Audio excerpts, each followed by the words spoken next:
Bismillahirrahmanirrahim. Assalamualaikum warahmatullahi wabarakatuh. Innal hamdalillah nahmaduhu wa nasta'inuhu wa nastaghfiruh wa na'udzu billahi min shururi anfusina wa min sayyiati a'malina. Man yahdihillahu fala mudilla lahu wa man yudlil fala hadiya lahu. Asyhadu an la ilaha illallah wahdahu la syarika lahu wa asyhadu anna Muhammadan abduhu wa rasuluh. Allahumma salli wa sallim wa barik ala nabiyyina Muhammad wa ala alihi wa sahbihi wa man tabi'ahum bi ihsan ila yaumiddin. Amma ba'du. Saya muslimun jamaah Bapak dan Ibu rahimakumullah. Semoga Allah Subhanahu wa taala senantiasa merahmati kita semua. Wa arsyadani Allah wa iyyakum ila sabilihi wa ta'atih.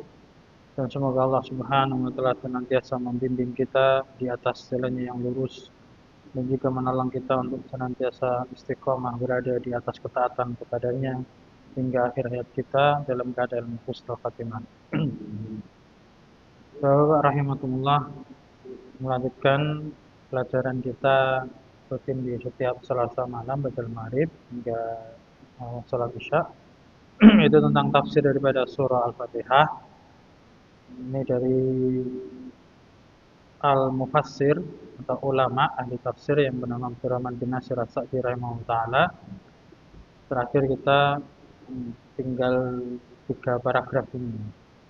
Tinggal 3 paragraf untuk kita selesaikan sambil kita sedikit mengulang tentang terjemahan. Paling tidak kita hafal, kita tahu makna terjemahan apa yang setiap hari menjadi bacaan kita. Ya, terlebih lagi ini merupakan salah satu rukun daripada rukun sholat, yang mana sholat itu adalah tiang agama. Sholat itu adalah rukun kedua dari rukun Islam yang hendaknya nanti kita dirikan, ya, kita laksanakan, kita jalankan dengan sebaik-baiknya, disertai dengan memahami maknanya agar bermanfaat, ya, untuk kehidupan kita di dunia dan juga di akhirat. Ketika kita ingin membaca surah atau ayat dari Al-Quran, maka dulu sudah disebutkan kita disyariatkan untuk membaca apa terlebih dahulu? Membaca ta'awud. Bagaimana ta'awud yang kita baca yang paling ringkas? A'udzu billahi minasyaitonir rajim. Apa artinya? A'udzu, aku berlindung, billahi, kepada Allah, minasyaiton, dari syaitan, ar-rajim, yang terkutuk. Terjemahannya seperti itu. Jadi setiap kali kita sebelum membaca Al-Quran, sebagaimana firman Ta'ala, apabila kalian ingin membaca Al-Quran, fasta'idz billahi minasyaitonir rajim. Ya, bila kalian ingin membaca Al-Quran, maka bacalah atau mintalah perlindungan kepada Allah dari syaitan yang terkutuk. Minimal bacanya tadi, a'udzu billahi minasyaitonir rajim. Ada yang lebih panjang, a'udzu billahi samiil alim minasyaitonir rajim min hamazati syaitan, dan seterusnya. Ada yang agak panjang, tapi minimalnya yang paling ringkas tadi, a'udzu billahi minasyaitonir rajim. Kemudian masuk bacaan basmalah. Itu kalimat Bismillahirrahmanirrahim. Kalau kita baca Al-Quran boleh diwakafkan. Wakaf itu berhenti di akhir dengan disukunkan. Jadi a'udzu billahi minasyaitonir rajim. Aslinya ar-rajim, aslinya gitu. Kemudian Bismillahirrahmanirrahim, maka diwakafkan. Kalau aslinya bahasa Arab itu Bismillahirrahmanirrahim. Kalau kita belajar bahasa Arab itu ada aturannya. Namun ketika baca Al-Quran, selesai ayat, aturannya diwakafkan, yaitu dengan cara disukun, ya. Nah, kalau Bismillahirrahmanirrahim, apa artinya? Dengan menyebut nama Allah yang Maha Pengasih lagi Maha Penyayang. Nah, jadi kita membaca Bismillahirrahmanirrahim itu setelah baca ta'awud, ya, sebelum memasuki bacaan Al-Quran di ayat yang pertama. Kalau bacaan ta'awud tadi kita berlindung kepada Allah dari setan, nanti permasalahan tentang berlindung kepada Allah dari setan itu akan kita bahas lagi dalam tafsir surah An-Nas, surah Al-Falaq, itu kan diawali kul a'udzu. Katakanlah aku beri, nanti akan ada pengulangan pembahasan yang lebih dalam lagi insyaallah taala. Nah, itu berlindung kepada Allah dari setan. Kemudian ketika kita membaca Bismillahirrahmanirrahim, artinya dengan menyebut nama Allah yang Maha Pengasih lagi Maha Penyayang. Nah, dengan menyebut nama Allah, ini kan kalimatnya kan seolah-olah nanggung, baik dalam bahasa Indonesia, terlebih lagi dalam bahasa Arab. Ini jar majrur Bismillahirrahmanirrahim itu masih gantung. Ya, gantung ke apa, Pak? Jadi ketika kita membaca Bismillahirrahmanirrahim itu maksudnya ingin apa? Ingin membaca, ya, ingin membaca Al-Quran. Jadi prediksi maknanya, ya, takdir maknanya Bismillahirrahmanirrahim itu setelahnya kita dalam hati Bismillahirrahmanirrahim akra'u. Saya ingin baca. Ya, qara'a yaqra'u, itu baca. Seperti ibaratnya dalam aktivitas yang lain, kalau kita mau makan, kita baca Bismillah, minimal Bismillah. Anggapnya Bismillahirrahmanirrahim. Akulu, aku mau makan. Nah, kalau mau minum berarti Bismillahirrahmanirrahim. Ashrabu, saya mau minum. Nah, ini kita pahami. Ya, kita renungkan setiap kita baca. Jadi kita membaca Bismillahirrahmanirrahim dengan menyebut nama Allah yang Maha Pengasih lagi Maha Penyayang, itu maksudnya saya mau baca. Ya, mencari keberkahan ketika kita membaca Al-Quran, ketika kita belajar, ketika kita menulis, itu disunahkan, disyaratkan memulai dengan bacaan basmalah. Bismillahirrahmanirrahim itu untuk memulai setiap amalan, aktivitas kita mulai dengan bacaan basmalah. Nah, jadi diingat ya, Bismillahirrahmanirrahim maknanya kita ingin membaca, katakan ini mau membaca. Kemudian kalimat Alhamdulillahirabbil alamin. Nah, apa artinya? Segala puji bagi Allah, ya, Rabbil alamin, yang menguasai seluruh alam semesta. Nah, alhamdu itu maknanya pujian yang sempurna. Ya, pujian yang sempurna untuk Allah Subhanahu wa taala. Nah, di sini ada kata lillahi untuk Allah, kemudian ada kata Rabbil alamin. Ya, masih ingat perbedaannya antara Allah itu asal katanya dari kata ilahun dengan kata roh. Masih ingat, Pak? Kalau Allah ilah itu artinya apa? Tuhan yang disembah. Ya. Kalau dalam bahasa Indonesia itu sama, Pak. Allah itu diartikan Tuhan, Rob itu juga diartikan Tuhan. Gitu. Nah, Tuhan semesta alam. Gitu. Nah, terus bedanya apa? Ini penting itu. Nanti akan dibahas di tafsir yang terakhir nanti. Perbedaan ilah dengan Rob. Jadi kalau ilah itu sumber kata dari lafzul jalalah Allah, itu artinya yang disembah, sesembahan. Makanya dalam kalimat syahadat la ilaha illallah, tidak ada yang disembah dengan benar. Maknanya gitu, tidak ada Tuhan yang disembah dengan benar kecuali hanya Allah. Ya, tidak diartikan sekedar, atau syahadatnya itu bukan la robba illallah, bukan gitu, tapi la ilaha, pakainya lafaz ilah. Nah, itu untuk apa? Untuk mengingkari orang-orang musyrik. Karena orang-orang musyrik itu di zaman jahiliyah dulu, ya, orang-orang Quraisy dan selainnya itu, mereka itu mengakui Allah sebagai Rabb, ya, mengakui Allah sebagai Rabb, tapi tidak mau mengakui Allah sebagai ilah. Sehingga mereka nggak Islam. Mereka bukan Muslim, mereka tetap musyrik. Karena mereka nggak mau mengucapkan la ilaha illallah. Karena mereka tahu betul maknanya la ilaha illallah itu tidak ada yang disembah dengan benar. Nah, sedangkan sembahan mereka kan banyak. Mereka menyembah Allah juga, tapi bersamaan itu mereka menyembah Lata, Uzza, Mana, dan apa, patung-patung yang lain, yang berhala-berhala yang lain. Nah, di sini alhamdulillahirabbil alamin maknanya segala puji bagi Allah, yaitu sembahan Rabbil alamin yang menguasai alam semesta yang memiliki alam semesta, yang menciptakan alam semesta. Jadi makna Rabb itu, nah sudah disinggung, yaitu yang menciptakan, yang menguasai dan yang mengatur. Kemudian Ar-Rahmanir Rahimi, Ar-Rahmanir Rahim diwakafkan. Apa artinya? Yang Maha Pengasih lagi Maha Penyayang. Ini kita ulang-ulang, ya, kita hafalkan maknanya itu agar kalau kita sholat itu bisa tambah khusyuk gitu Pak. Jadi biar bermanfaat sholat kita. Nah kadang masalahnya tuh kita bacanya cepet, ya, kita sambil bayangin artinya itu kesulitan itu. Nanti sholatnya nggak kelamaan, ya. Apalagi kalau imam sholatnya lama, nanti makmumnya pada kabur, malah lari. Nah, padahal imamnya tuh pengennya tuh pelan-pelan, pengennya khusyuk sambil merenungi, ini gitu. Tapi ya kadang tuntutan, gitu. Ya, maka seringnya kita mengulang-ulang, kita terbiasa sudah tahu artinya itu enak. Ya, jadi dengan bacaan agak cepat itu kita sudah bisa memahami. Ya, tinggal kita menghadirkan hati kita ya, untuk bisa apa mentadabburi lagi, merenungi lagi isi Al-Qur'an. Ar-Rahmanir-Rahim. Kemudian Maliki Yaumiddin, apa artinya? Yang menguasai hari pembalasan.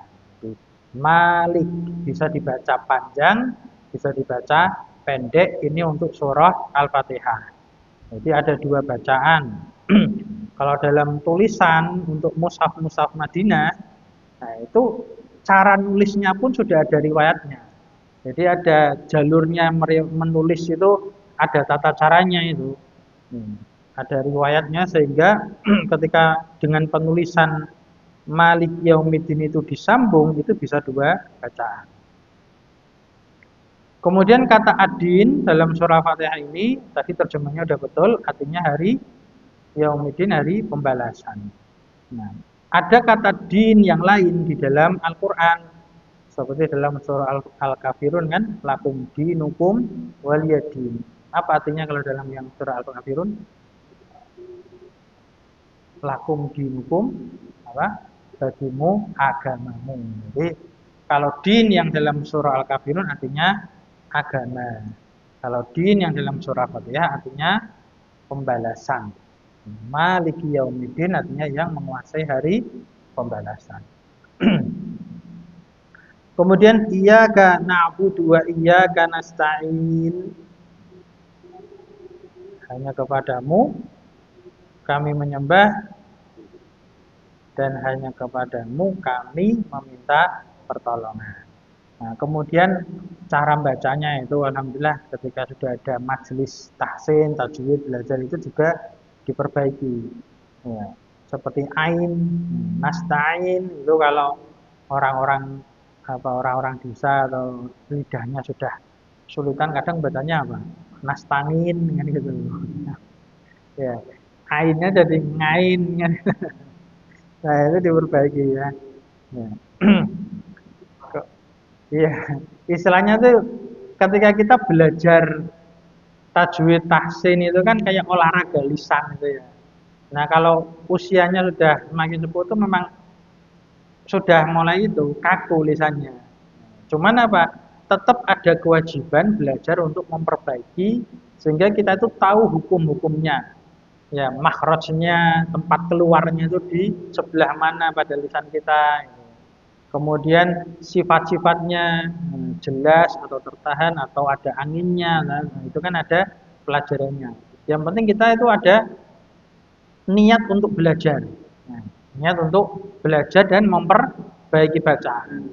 Nah, adapun hasilnya misalkan kok lisannya sudah agak kaku itu namanya fattaqullaha mastata'tum. Bertakwalah kepada Allah semampu kalian. Ibaratnya itu seperti orang belajar gerakan sholat. Belajar gerakan sholat, misalkan duduk tawaruk atau duduk iftirash itu kalau sudah sepuh mungkin kesulitan. Dengan cara duduk yang benar sesuai sunnah Rasul mungkin kesulitan. Yang penting apa? Tahu caranya. Adapun masalah sakit kemudian agak beda dikit, ada apa beda sedikit, maka itu insya Allah dimaafkan kalau diudur. Nah, cuman kalau ingin apa jadi imam untuk keluarga, ya itu berusaha semaksimal mungkin mengikuti tuntunan Rasulullah Shallallahu Alaihi Wasallam. Nah, ini bacaannya juga harus diperhatikan. Iyyaka na'budu wa iyyaka nasta'in. Kemudian ihdinas siratal mustaqim. Apa artinya? Ya, tunjukkanlah kepada kami jalan yang lurus. Jalan yang lurus itu artinya apa? Masih ingat jalan yang lurus maknanya apa? Jalannya orang-orang yang Allah berikan nikmat kepada mereka. Siapa mereka? Para nabi, minan nabiyyin wasiddiqin wasyuhada wassalihin. Nah, kemudian jalan yang lurus itu berupa apa sih? Kenikmatan yang Allah berikan pada mereka itu berupa apa? Yang kita minta hidayah, hidayah apa sih yang kita minta?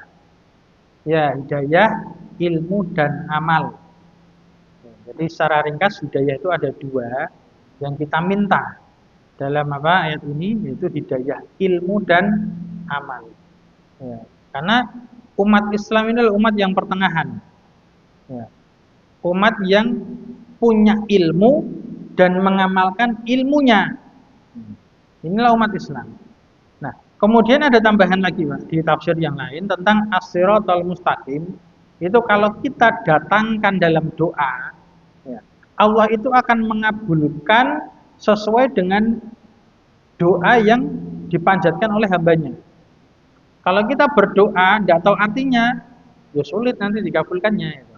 Nah, makanya kita tahu doa yang kita minta adalah hidayah, yaitu ilmu dan amal, jalan yang lurus. Kemudian ada makna as-siratal mustaqim yang lain, itu yaitu jalan ketika mau masuk surga. Ya, yang jalannya itu sangat tipis sekali. Nah, itu kita juga minta hidayah agar Allah mudahkan melewati as-sirat tersebut. Jadi ketika kita berdoa ihdinas siratal mustaqim, itu kita renungkan dalam hati kita memohon kepada Allah dikasih kemudahan di dalam menempuh jalan melewati as-sirat yang mengantarkan kepada surganya Allah Subhanahu wa taala. Nah, itu siratal mustaqim, itu jalan yang lurus, jalannya orang-orang yang Allah beri nikmat pada mereka dari kalangan nabi, siddiqin, syuhada, sholihin, yaitu hidayah ilmu dan amal.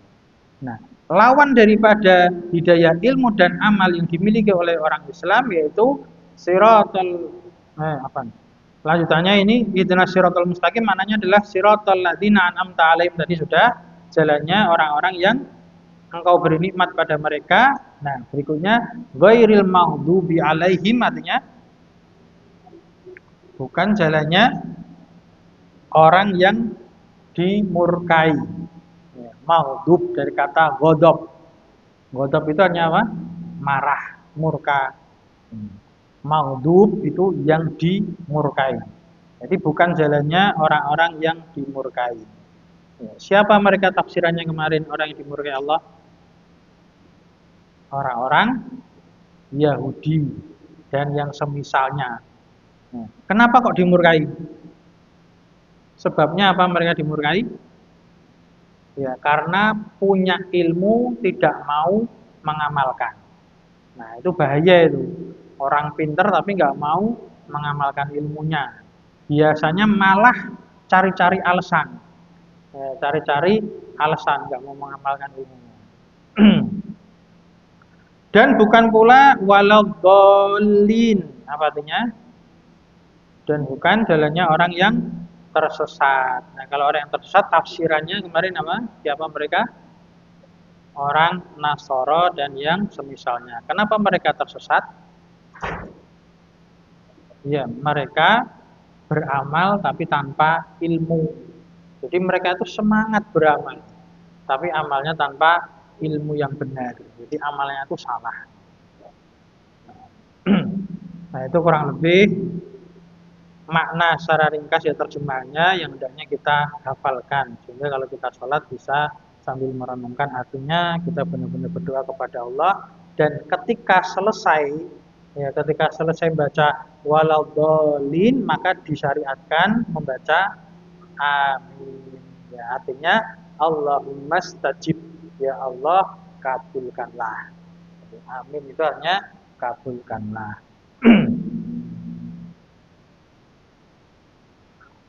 Baik. Kemudian tadi cara bacanya juga diperhatikan ya. Misalkan ada anak kecil itu sering salah juga ketika baca ini siratal ladzina an'amta. An'amta itu kadang ada yang bacanya amta. Ya, saking cepatnya ya, siratal ladzina an'amta itu juga apa tidak betul. Nah, kalau yang salahnya huruf itu bahaya. Ya, kalau hurufnya yang berubah itu otomatis merubah makna atau enggak ada maknanya. Nah, kalau enggak ada maknanya atau berubah makna maka bisa tidak sah gitu. Nah, bacaan Al-Fatihahnya tidak sah. Nah, kalau bacaan Al-Fatihah tidak sah berarti sholatnya juga tidak sah kalau dalam sholat. Karena apa? Karena rukun. Yang namanya rukun itu harus benar. Ya, harus apa? Sah. Insyaallah itu maknanya. Sekarang kita lanjutkan atau kita selesaikan insyaallah tafsir dari ayat ini dari perkataan Al-Mufassir Abdurrahman bin Nasir As-Sa'di rahimahullah ta'ala. Walihada as-suratu fahadhi suratu ala ijaziha, dan surat ini yaitu surat Al-Fatihah ala ijaziha atas ringkasnya qad ihtawat ala ma lam tahtawi alaihi suratun min suwaril Quran. Jadi surah Al-Fatihah ini meskipun dia itu ringkas, namun surah Al-Fatihah ini mengandung atau mencakup atas apa saja yang tidak dikandung surat yang lain dari dalam Al-Quran. Fatadammanat anwa at-tauhid salasatu. Maka di dalam surah Al-Fatihah ini mengandung bentuk-bentuk tauhid yang tiga. Jadi para ulama itu mereka beristihad, ya, berdasarkan dalil-dalil menjelaskan tentang macam-macam tauhid. Yang pertama yaitu tauhidur rububiyyati, tauhid rububiyah. Yu'khadhu min qawlihi. Ya. Tauhid rububiyah ini diambil dalilnya adalah dari firman Allah Ta'ala Rabbil alamina. Rabbil alamin. Ya, karena sudah arti dari kata Rabb itu adalah Al-Khaliq, Al-Malik, Al-Mudabbir, yang menciptakan, yang menguasai dan yang mengatur. Nah, ini namanya tauhid rububiyah. Dan semua umat manusia yang normalnya, yang masih waras akalnya itu pasti mengakui tauhid rububiyah. Baik yang muslim ataupun non-muslim. Coba kalau kita tanyakan kepada orang-orang non-muslim, bahkan ini sudah ada dalilnya dalam Al-Quran. Allah berfirman, "Qul man yarzuqukum minas samawati wal ardh." Siapa yang ngasih rezeki mereka dari langit dan dari bumi? Man yahluqukum, siapa yang menciptakan kalian? Siapa yang menghidupkan dan mematikan kalian? Sayaquluna, mereka pasti akan menjawab Allah. Jadi masalah tauhid rububiyah ini semua umat manusia pasti mengakui. Ya. Kemudian tauhid yang berikutnya adalah wa tauhidul ilahiyah. Tauhid ilahiyah. Nah. Wa huwa ifradullahi bil ibadah. Nah, sedangkan makna tauhid ilahiyah ini artinya ifradullah, mengesahkan Allah bil ibadah, dalam peribadahan. Jadi mengesahkan Allah dengan peribadahan. Artinya apa? Tidak ada peribadahan yang benar kecuali hanya untuk Allah. Yu'khadhu min lafzina. Tauhid ilahiyah ini para ulama berdalil ya, yu'khadhu diambil dari lafaz mana? Dari lafaz lillahi. Jadi alhamdulillahi. Jadi pada lafaz lillahi lamdu jalalah itu sudah mengandung mana tauhid ilahiyah. Sebagaimana telah kita jelaskan tadi. Wa min qaulihi, dan juga dari firman Allah Ta'ala iyyaka na'budu, hanya kepadamu kami beribadah. Nah, ini tauhid ilahiyah.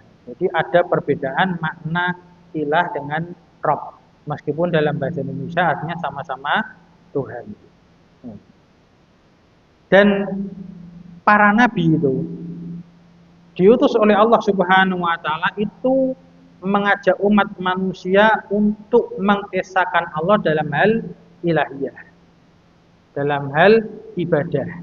Ya, karena orang-orang terdahulu, ya, orang-orang musyrikin di zaman dahulu itu mereka paham betul siapa yang maha mencipta, maha menghidupkan, mematikan, ngasih rezeki dan mengatur seluruh alam semesta, yang bisa menurunkan hujan, menahan hujan, yang mengatur siang malam, pergerakan matahari dan juga rembulan.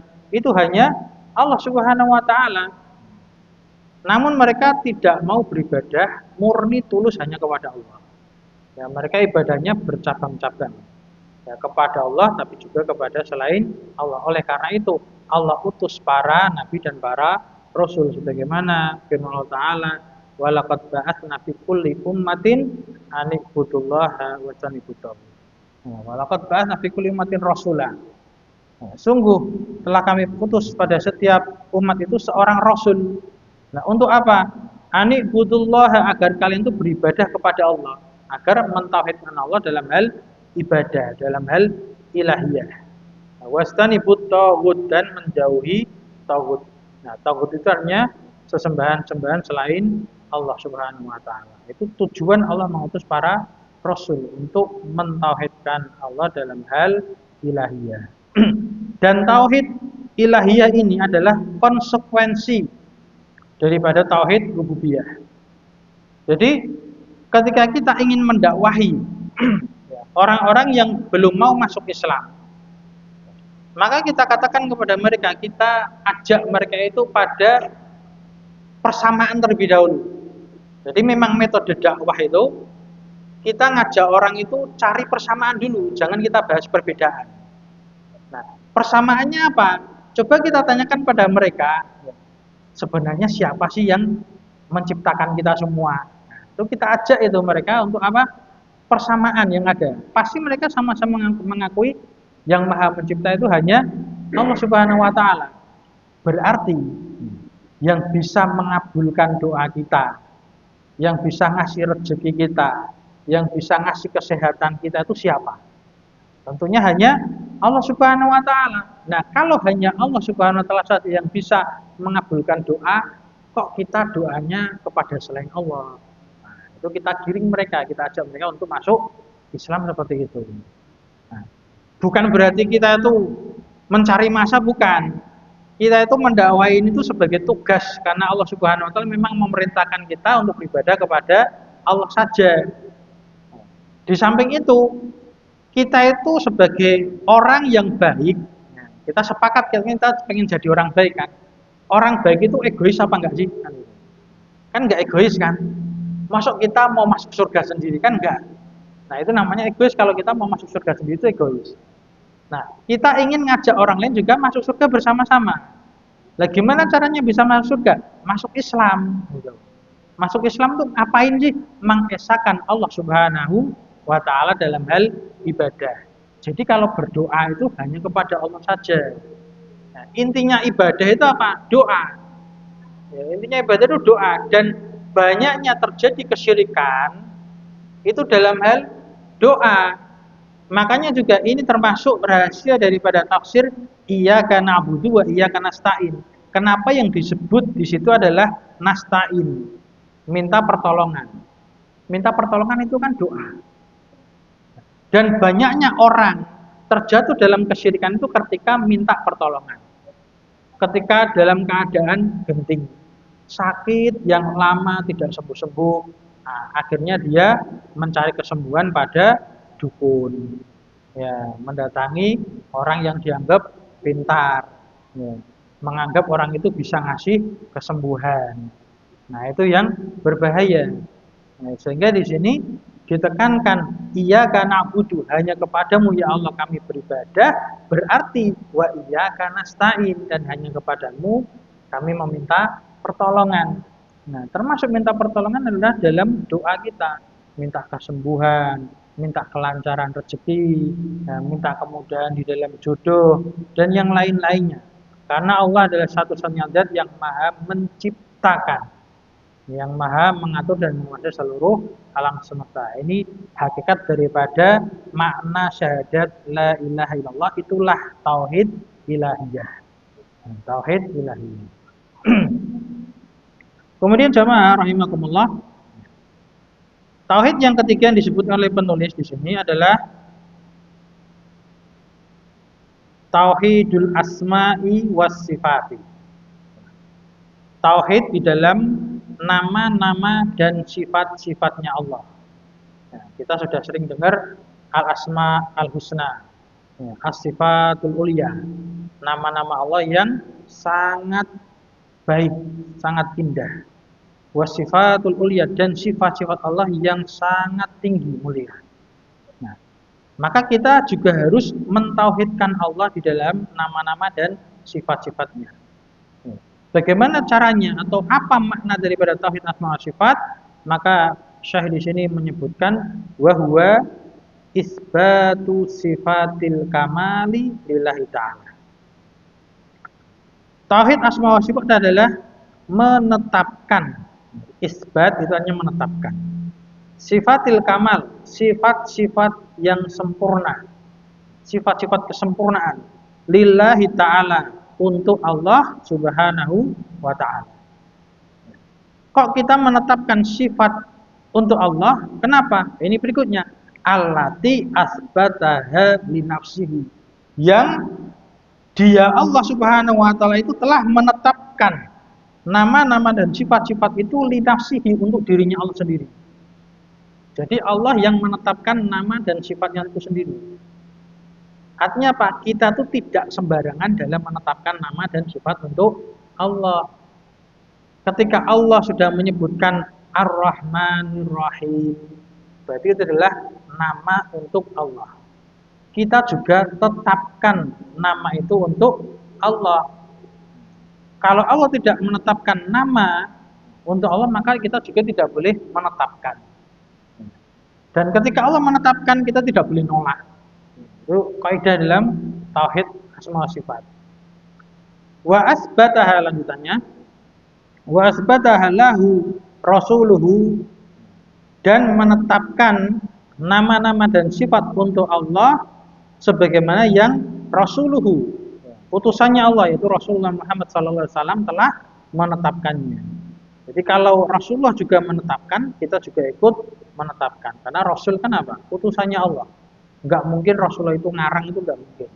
Nah, jadi kita harus punya keyakinan Rasulullah itu adalah utusan Allah, tidak mungkin berdusta, tidak mungkin ngarang semaunya sendiri, tidak mungkin.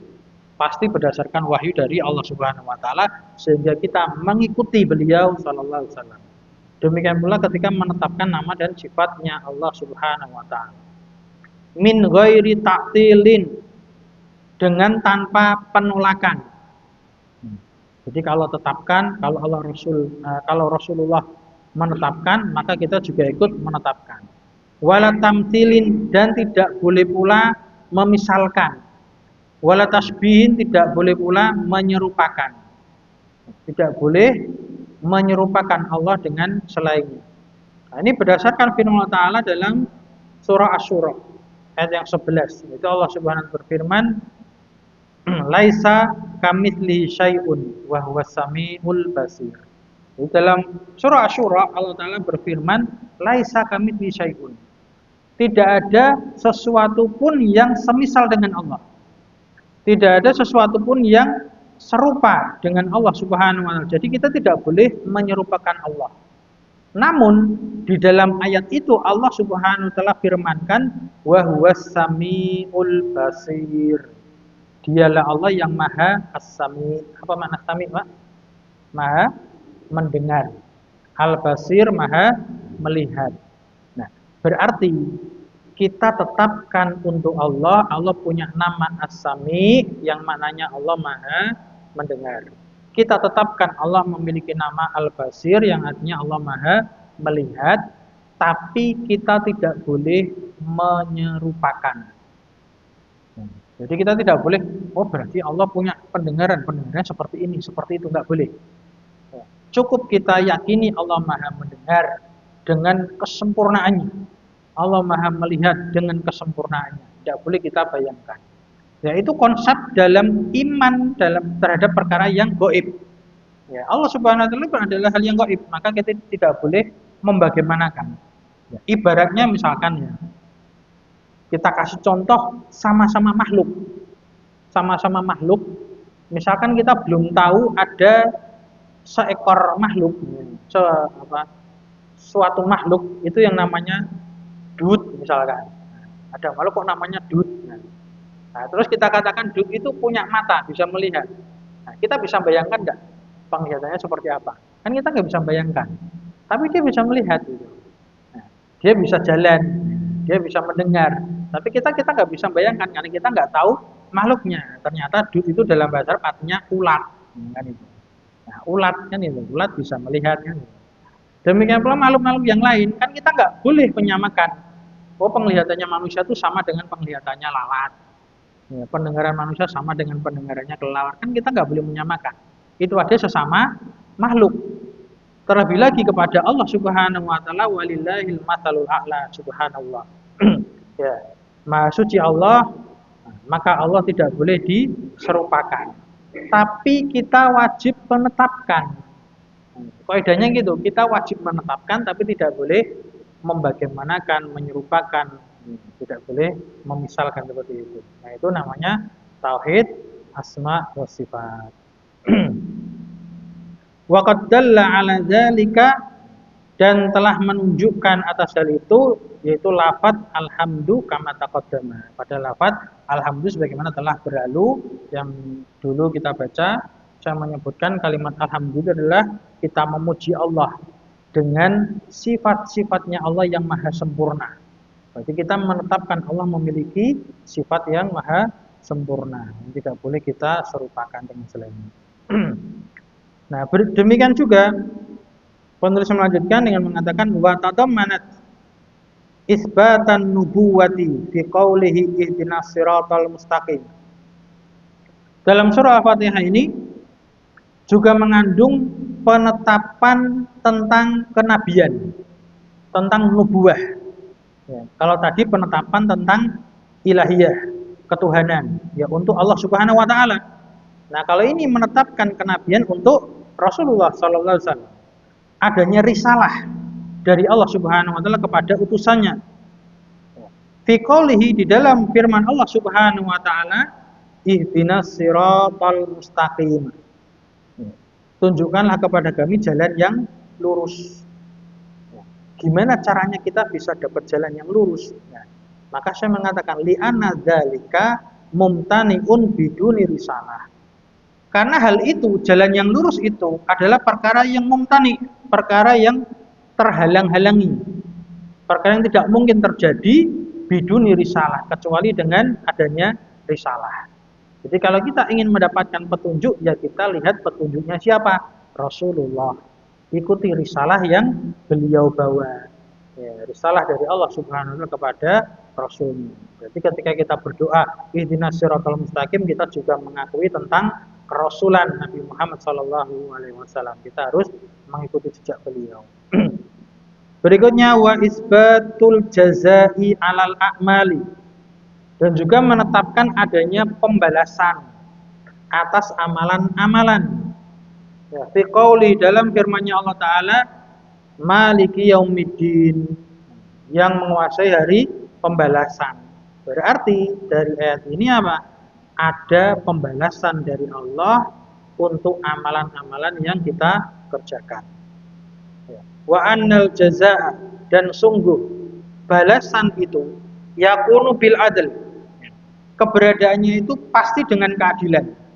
Berarti kita harus meyakini Allah Subhanahu wa taala akan membalas amal ibadah kita dengan penuh keadilan dan keadilan yang sempurna. Ya, tidak ada hakim yang lebih adil lebih daripada Allah Subhanahu wa taala. Di dunia mungkin kita kalau mau cari hakim yang adil nggak akan bisa ketemu. Ya, namanya manusia pasti ada kesalahan, pasti ada kezaliman, pasti ada ketidakadilan. Nah, maka dari itu kita berdoa kepada Allah yang maha adil. Kelak di akhirat pasti Allah akan mengadili kita dengan seadil-adilnya. Li'anna dina, karena sesungguhnya kata adin di sini maknahul jazaa'u bil adl. Maknanya adalah pembalasan dengan keadilan. Itu kandungan dari surah Al-Fatihah. Berikutnya juga wa tadammanat isbatal qadari. Dan surah Al-Fatihah itu juga mengandung penetapan tentang takdir. Tentang takdir. Wa annal abda, dan sungguh seorang hamba itu adalah fa'ilun hakikatan, adalah seorang yang beramal, melakukan suatu perbuatan secara hakiki. Jadi ini termasuk akidah Islamiyah yang benar. Akidah Islam yang benar itu meyakini bahwasanya segala sesuatu yang dilakukan oleh seorang hamba itu adalah perbuatannya sendiri. Adalah perbuatannya sendiri. Nah, khilafan lil qadariyah wal jabriyah. Hal ini berbeda dengan kelompok yang dinamakan dengan qadariyah dan juga dengan kelompok yang dinamakan jabriyah. Nah, ini ada penjelasan lagi lebih panjang bilangnya zaman lebih. Jadi dalam permasalahan takdir itu umat Islam ada terjadi perpecahan. Ada dua kelompok yang menyimpang dan ada kelompok yang pertengahan, yaitu Islam Ahlussunnah wal Jamaah yang berada dalam pertengahan. Dalam masalah takdir itu ada orang atau kelompok yang namanya Qadariyah. Dia mengingkari takdir. Bagaimana itu mengingkari takdir? Dia itu meyakini bahwasannya perbuatan seorang hamba itu adalah perbuatannya sendiri sekaligus ciptaan dia sendiri. Jadi menciptakan takdirnya sendiri. Sehingga dia mengingkari takdir dari Allah Subhanahu wa taala. Itu orang Qadariyah. Sedangkan orang Jabariyah itu dia menyandarkan semua amalannya itu adalah amalannya Allah. Jadi seorang hamba itu berbuat itu bukan perbuatannya sendiri, tapi perbuatannya siapa? Allah. Sehingga ngawur sakarepe dhewe itu dia beralasan ya wis kan sudah takdirnya Allah gitu. Nah, itu orang-orang Jabriyah. Sedangkan ahlu sunnah akidah Islam yang betul itu sikapnya pertengahan. Artinya apa? Perbuatan seorang hamba itulah perbuatannya dia sendiri, tapi setelah izin dari Allah Subhanahu wa taala. Jadi manusia itu punya kehendak, punya iradah, dan punya perbuatan. Namun kehendaknya manusia, perbuatannya manusia itu setelah izinnya Allah Subhanahu wa taala. Artinya apa? Ketika seorang manusia berbuat suatu amalan, dia akan bertanggung jawab dengan amalannya sendiri. Ya. Dia akan bertanggung jawab dengan amalannya sendiri. Dan manusia itu sudah Allah berikan pilihan. Ya, Allah berikan pilihan. Kamu mau beramal soleh, maka akan dibalas pahala. Kalau kamu beramal jahat, maka kamu akan dibalas dengan siksaan. Jadi itu sudah menjadi pilihannya seorang hamba. Jadi dalam akidah yang benar itu seorang itu melakukan suatu amalan, itu berarti dia amalan sendiri yang akan dia pertanggungjawaban dan dia akan mendapatkan balasan dari Allah Subhanahu wa taala dari firman taala ini tadi. Maliki Yaumiddin itu juga mengandung makna penetapan takdir itu. Kemudian yang terakhir saya baca agak cepat saja ya. Bal tadammanat ar-radda ala jami'i alil bid'ah wa dhalal. Dan juga surah Al-Fatihah ini juga mengandung bantahan atas semua kelompok-kelompok yang tersesat, wa dhalal. Fi qouli ta'ala, dalam firman Allah Subhanahu wa taala, ihdinas siratal mustaqim. Tunjukkanlah kepada kami jalan yang lurus. Nah, yaitu jalan yang lurus apa? Li'annahu ma'rifatul haqqi wal amalu bihi. Jalan yang lurus adalah mengenal kebenaran dan mengamalkannya. Berarti ilmu dan amal. Sedangkan wa kullu mubtadi'in wa dhalal atau wadhal, setiap orang-orang yang membuat perkara yang baru dalam agama, wadhal dan tersesat, orang-orang tersesat itu adalah fahuwa mukhalifun lidzalika, orang-orang yang menyelisih hal tadi, yaitu menyelisih ilmu dan amal. Jadi orang yang tersesat itu ada dua macam. Ada yang punya ilmu tapi nggak mau mengamalkan, maka dia juga dhal. Ya. Tapi ada juga yang beramal tapi tanpa ilmu, dia juga dhal, dia itu juga tersesat. Nah, sedangkan orang yang tidak tersesat mendapatkan jalan yang lurus itu adalah ilmu dan amal. Wa tadammanat ikhlassad dini lillahi ta'ala, dan juga surah Al-Fatihah ini mengandung keikhlasan, memurnikan ad-din. Nah, kalau din di sini artinya agama. Memurnikan agama lillahi ta'ala, untuk Allah Subhanahu wa taala, ibadatan wasti'anatan, dalam bentuk ibadah dan dalam bentuk meminta pertolongan. Fi qaulihi, dalam firman ta'ala, iyyaka na'budu wa iyyaka nasta'in, hanya kepadamu kami beribadah dan hanya kepadamu kami meminta pertolongan. Alhamdulillahirabbil alamin. Maka segala puji bagi Allah Rabbil alamin. Sampai ini selesai tafsir dari surah Fatihah. Semoga bermanfaat, semoga apa yang kita pelajari kita pahami betul dan kita hafalkan maknanya dan menjadi amal soleh kita. Semoga Allah Subhanahu wa taala memberikan taufik kepada kita semua dan menerima amalan dari kita dan mengampuni dosa-dosa dan kesalahan kita baik yang lalu maupun yang akan datang. Subhanakallahumma wa bihamdik, asyhadu an la ilaha illa anta, astaghfiruka wa atubu ilaik. Alhamdulillah.